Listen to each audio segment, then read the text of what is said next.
श्री विठ्ठल रुक्मिणीच्या दर्शनासाठी वर्षाला 1 कोटीहून अधिक भाविक येतात। यामुळे विठ्ठल रुक्मिणीच्या चरणाची झीज होत असल्यामुळे दोन्ही मूर्ती संरक्षणासाठी दिनांक 23 व 24 जून रोजी वाळूमय रासायनिक लेपन प्रक्रिया करण्यात येणार आहे।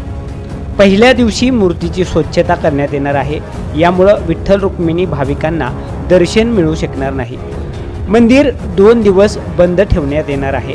संभाजीनगर येथील पुरातत्व विभागाचे उपसंचालक यांच्या मार्गदर्शनाखाली लेपन प्रक्रिया पूर्ण करण्यात येणार आहे। या संदर्भात मंदिर समितीचे व्यवस्थापक शेळके यांनी अधिक माहिती दिली। रामकृष्ण हरी। श्री विठ्ठल आणि रुक्मिणी मंदिराचं जतन संवर्धनाचं सध्या काम सुरू आहे। या कामाअंतर्गत जी श्री विठ्ठलाची आणि रुक्मिणी मातेची मूर्ती आहे त्याचं सुद्धा जतन संवर्धनाचं काम सध्या सुरू आहे।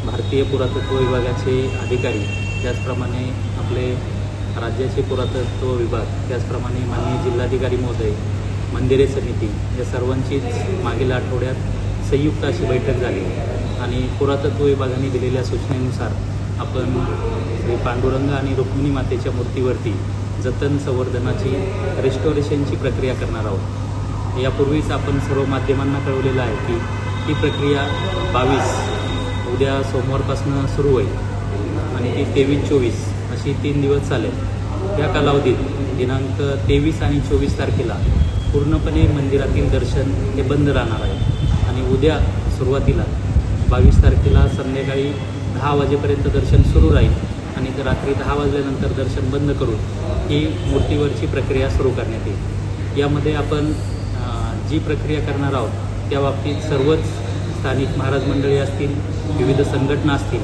त्यांनासुद्धा या प्रक्रियेबाबतची माहिती बैठकीत सविस्तर दिलेली आहे। तरीसुद्धा काही संघटना, काही महाराज मंडळी विविध न्यायालयात या प्रक्रियेला स्थगिती मिळावी यासाठी गेलेली होती, परंतु मी नमूद करू इच्छितो की गेल्या 2 दिवसामध्ये कोर्टाने सुद्धा त्यांची मागणी फेटाळलेली आहे आणि मंदिरे समिती ही शासन स्थापित असून जी काही प्रक्रिया करते ती पुरातत्व विभागाच्या मार्गदर्शनानुसार, त्यांच्या तज्ज्ञ व्यक्तींच्या सल्ल्यानुसारच करत आहे। त्यामुळं मंदिर आणि त्यातील मूर्ती पूर्णपणे सुरक्षित राहतील यासाठी मंदिरे समिती प्रयत्नशील आहे। त्यामुळं सर्वच भाविकांना आवाहन करण्यात येत आहे की दिनांक 23 आणि 24 या 2 दिवसात पूर्णपणे श्री विठ्ठल आणि रुक्मिणी मातेचं दर्शन बंद राहील। तरी आपण सर्व भाविक भक्तांनी या मंदिरे समितीला आणि प्रशासनाला सहकार्य करावं। रामकृष्ण।